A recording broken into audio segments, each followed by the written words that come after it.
চক্রবৃদ্ধি সুদে, বার্ষিক 10% চক্রবৃদ্ধি সুদে 500 টাকা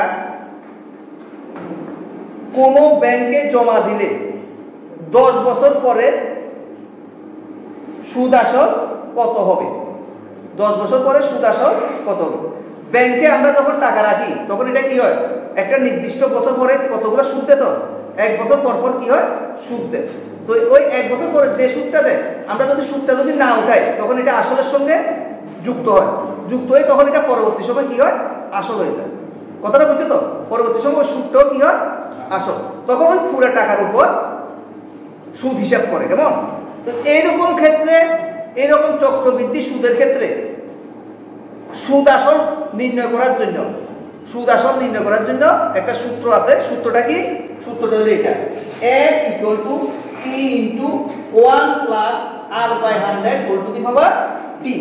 এটা হলো চক্রবৃদ্ধি সুদ আসল নির্ণয়ের সূত্র। এটা কিসের সূত্র? সুদ এবং আসল। n a মানে কি? সুদ প্লাস আসল। তাহলে এখানে p হলো আসল। আসল মানে কি? প্রিন্সিপাল, মানে যে টাকাটা আমরা প্রথমে জমা রাখবো এটাকে বলা হলো আসল। এরপরে এটা কি? সুদ প্লাস আসল, মানে এখানে সুদ আর আসল মিলে একসঙ্গে। আর আরটা কি? সুদের হার। আর টি এটা হলো সময়। ঠিক আছে? তাহলে এখানে 500, টিটা দেওয়া আছে হলো 500, সুদ আসল দেওয়া নাই। সুদের হার কত দেওয়া আছে? সুদের হারটা কত আছে? 10%। সুদের হারটা হলো 10%। আর সময়টা কত?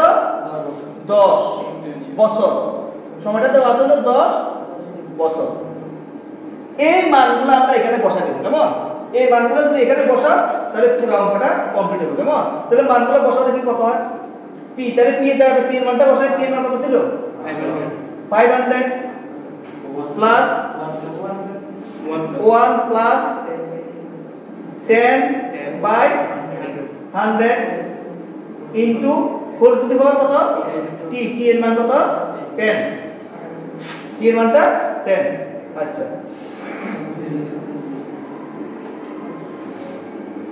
তাহলে এখানে 500 ইনটু 1 প্লাস 10 কে ভাগ করো 100 দ্বারা, কেমন? আচ্ছা, 10 ডিভাইডেড বাই কত? 100। 10 ডিভাইডেড বাই 100 তাহলে কত হয়? 0.1। ঠিক আছে? আচ্ছা, ঠিক আছে, আমরা এখানে লিখি। তাহলে এটা কত? 0.1। 0.1 হোল টু দি পাওয়ার 10। তাহলে সমান সমান করে কত হয় এখানে? এই দুইটা যোগ করলে কত হয়? 101.1 হোল টু দি পাওয়ার 10। আচ্ছা, এবার এটা এতটুকুই থাকে, কেমন?